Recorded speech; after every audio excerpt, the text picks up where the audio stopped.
In this Tower Fantasy video, I'm going to show you a balanced budget build for Crow's Thunderblades. This build is capable of pulling off good DPS while maintaining the ability to fulfill other roles as well if need be, which you will see gameplay of in this video.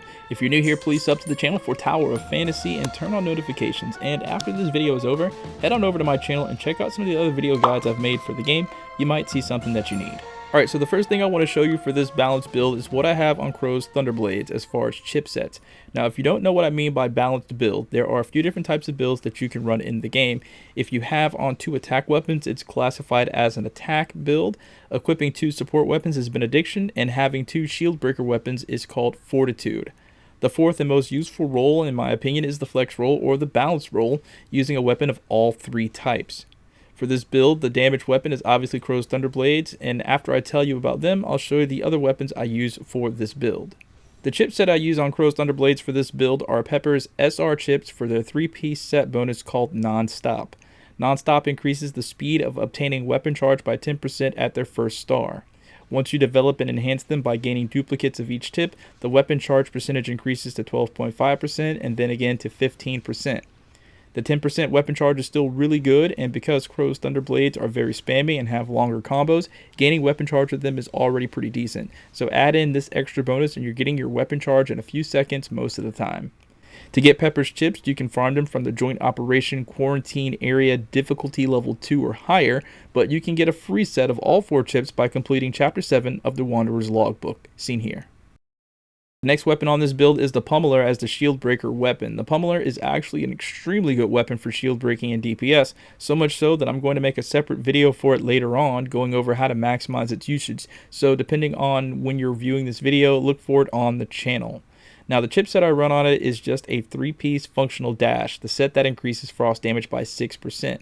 I only have this set on because this is a budget build, but for the record, there are more useful chips to run with the Pummeler, like the Barbosa, that has the effect of giving you damage reflection when you switch to it, and increases attack when you switch from it to another weapon.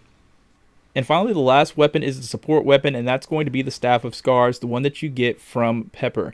Now, on this weapon, I do use the Barbarossa chipset so that when I switch to a healer when the team needs one, I can give my character a little bit of protection from the damage reflection this chipset provides, which is 50% at 1 star.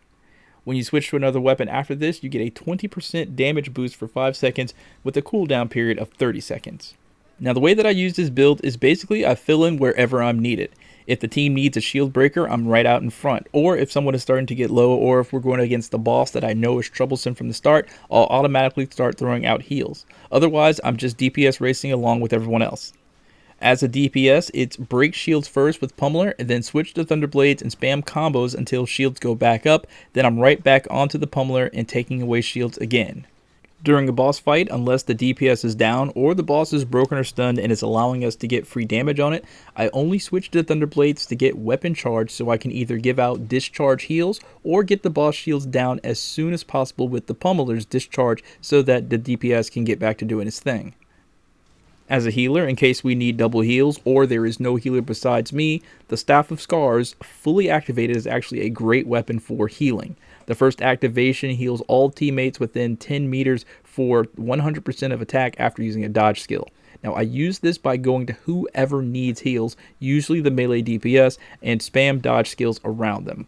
Both of the staff's dodge skills grant a 75 weapon charge when you use them, so I do them as much as I can before my dodge meter runs out. When it does, I just spam normal attacks utilizing the staff's third activation that fires 2 missiles with normal attacks that also restores 5 weapon charge. When it comes to relics to use, I suggest using the Missile Barrage. It's my favorite for dealing extra damage. In this gameplay, I'm actually using 2 damaging relics, the Barrage and the Hovering Cannon. I took off my jetpack specifically for this clip so I could squeeze out more DPS.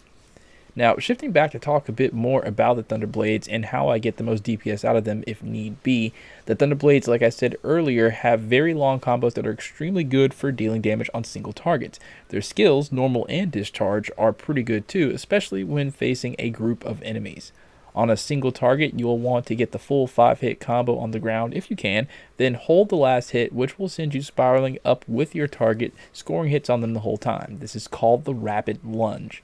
While in the air, you can combo again in the same way, a maneuver the game calls Sky Flurry. From the Sky Flurry, you can either use a dodge skill called Flying Blades, which gives you 5 rapid slashes, or you can go from the Rapid Lunge right into the Spiral Drive by tapping the attack button and holding it down, which sends you and your target back down to the ground.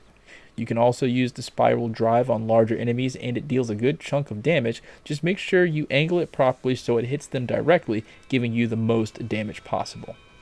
Alright, and that's it. If you have any questions about this build or anything else Tower of Fantasy related, be sure to drop them down in the comments. I'll try my best to answer them as a reply or with a full video if need be. Thank you so much for watching, and check back later for an updated balance build for the Thunderblades as well as one for straight attack. My name is Ventus SGN. Have a great rest of your day. Peace out.